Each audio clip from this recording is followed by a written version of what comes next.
Hello friends, आपका स्वागत है गरिमा स्टडी पॉइंट में। और आज की क्लास में हम लोग पियाजे के जो अवस्थाएं होती हैं, जो 4 अवस्थाएं हम लोग पढ़ रहे थे, उसमें से हम लोग ने 2 अवस्था कंप्लीट की थी। आज की जो क्लास है उसमें तीसरी और चौथी अवस्था को हम देखेंगे। तो चलिए स्टार्ट करते हैं। बात करें अगर पियाजे का जो सिद्धांत है वो बौद्धिक, यानी जो पियाजे का सिद्धांत है वो संज्ञानात्मक विकास से संबंधित है।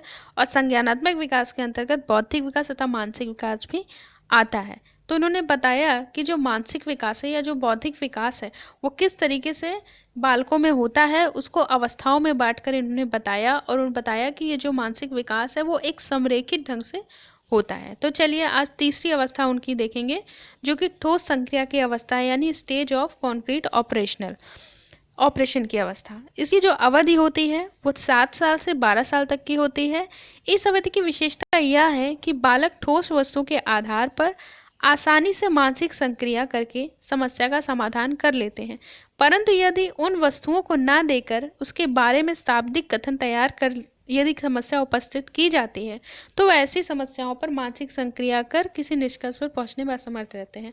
तात्पर्य यह है कि जैसे बच्चों के सामने हम क्या करते हैं, कोई वस्तु उनके सामने रख देते हैं और तब समस्या जैसे उनको दिखती हुई होती है तो वो उसका सोल्यूशन कर लेते हैं। परंतु जैसे उनके सामने समस्या ना दिखे, जैसे हम कुछ उनको बोल के समस्या को दें, शाब्दिक रूप में दें, तो वो उसका सोल्यूशन नहीं कर पाते। एक एग्जाम्पल के तौर पे हम देख सकते हैं कि जैसे यदि उन्हें 3 वस्तुएं ए बी सी दी जाएं, उन्हें देखकर वे आसानी से यह कह देंगे कि ए बी से बड़ा है और बी सी से बड़ा है, अतः सबसे बड़ा ए हुआ।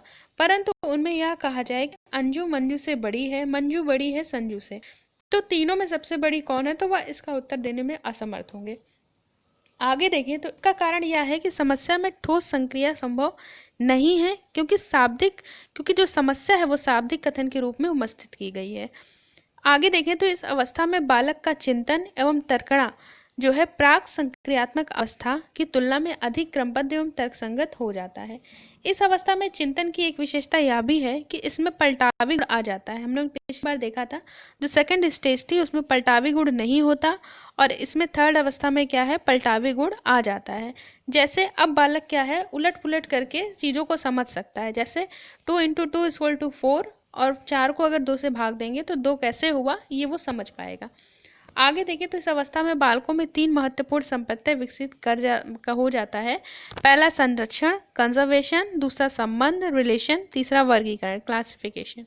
इस अवस्था में बालक जो है तरल, लंबाई, भार तथा तत्व के संरक्षण से संबंधित जो समस्याओं का समाधान करते पाए जाते हैं, वे क्रमिक संबंधों से संबंधित समस्याओं का भी समाधान है वो करते पाए जाते हैं। आगे देखें तो इतना होने के बावजूद भी जो ठोस संक्रिया चिंतन के 2 प्रमुख दोष बताए गए हैं वो क्या क्या हैं, आइए देखें। पहला दोष है कि इस अवस्था में बालक जो है मानसिक संक्रिया तभी कर पाते हैं जब वस्तु ठोस रूप में उपस्थित हो। अभी हम लोग ने देखा कि ये जो बच्चे हैं वो मानसिक संक्रिया कब कर पाते हैं, जब उनके सामने वस्तुएं क्या होती हैं, ठोस रूप में उपस्थित होती हैं। और इस अवस्था में जो चिंतन होता है वो पूर्णतः क्रमबद्ध नहीं होता, क्योंकि बालक दी गई समस्याओं के तार्किक रूप से संभावित सभी समाधान के बारे में नहीं सोच पाता। तो ये इनकी जो है ठोस संक्रिया अवस्था की 2 मतलब कि दोष भी बताए गए हैं। आगे देखें तो ये लास्ट जो है ये स्टेज है, चौथा औपचारिक संक्रिया की अवस्था। ये जो इसकी अवधि होती है वो 11 वर्ष से प्रारंभ होकर वयस्कावस्था तक चलती है, यानी अडल्टहुड तक चलती है। इस अवस्था में किशोरों का जो चिंतन होता है वो अधिक लचीला तथा प्रभावी हो जाता है। उनका चिंतन में पूर्ण क्रमबद्धता आ जाती है। पूरी तरह से क्या होता है, चौथी जो स्टेज होती है उसमें क्रमबद्धता आ जाती है। अब भी किसी समस्या का जो समाधान है वो काल्पनिक रूप से सोचकर एवं चिंतन करके करने में सक्षम हो जाते हैं। यानी पहले क्या था कि हम बच्चों के सामने समस्या को दिखा रहे थे, जब तक वो समस्या नहीं पाते थे तब तक उसका सोल्यूशन नहीं दे पा रहे थे। लेकिन अब क्या है, अब उनके सामने समस्या को शाब्दिक रूप में अगर हम देते हैं तो भी वो उसको सोल्यूशन कर लेते हैं। आगे देखें तो इस अवस्था में समस्या के समाधान के लिए समस्या के एकांश का तात्पर्य यहाँ प्रश्नों से है, को ठोस रूप से उनके सामने उपस्थित होना अनिवार्य नहीं है। जहाँ भी हम लोग ने देखा इस तरह किशोरों के चिंतन में वस्तुनिष्ठता तथा वास्तविकता की भूमिका अधिक बढ़ जाती है। कहने का तात्पर्य यह है कि बालकों में जो विकेंद्रण है वो पूर्णतः विकसित हो जाता है। तो विकेंद्रण भी हमने 8 कॉन्सेप्ट में पढ़ा था।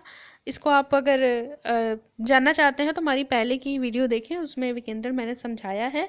आगे देखें तो पियाजे का मत है कि जो औपचारिक संक्रिया की जो अवस्था है यानी स्टेज ऑफ फॉर्मल ऑपरेशन है वो अन्य अवस्थाओं की तुलना में अधिक परिवर्त होती है तथा यह किशोरों की शिक्षा के स्तर से सीधे प्रभावित होती है।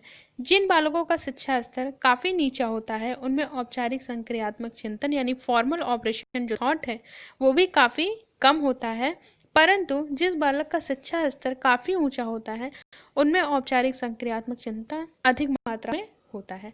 आगे देखें तो इस तरह हम देखते हैं कि पियाजे ने जो है अपने 4 स्टेज सिद्धांत में इस बात पर बल डाला है कि व्यक्ति में जो संज्ञानात्मक विकास है वो 4 विभिन्न अवस्थाओं में होता है। तो इस तरीके से हम लोग ने संज्ञानात्मक विकास को देखा, उनके उसके अंतर्गत हम लोग ने 8 कॉन्सेप्ट पढ़ा, 4 अवस्थाएं पढ़ी। चारों अवस्थाओं की अवधियों को जरूर आप याद रखें क्योंकि उससे क्वेश्चंस बनते हैं, उनके गुण से बनते हैं, यानी पूछा जाता है कि वस्तु स्थायित्व किस अवस्था में है तो आप बताएंगे कि पहली अवस्था में है, किसमें पलटावी गुण होता है किसमें नहीं होता है, ये सारी जो इन सब से क्वेश्चंस बनते हैं। तो इनको आप ज़रूर देखें। आई होप आपको मेरा ये लेक्चर पसंद आया होगा। अगर आपको मेरी वीडियोस पसंद आती हैं तो प्लीज़ लाइक शेयर और सब्सक्राइब जरूर करें और कोई भी सजेशन हो तो कमेंट बॉक्स में ज़रूर बताएं। Thank you friends.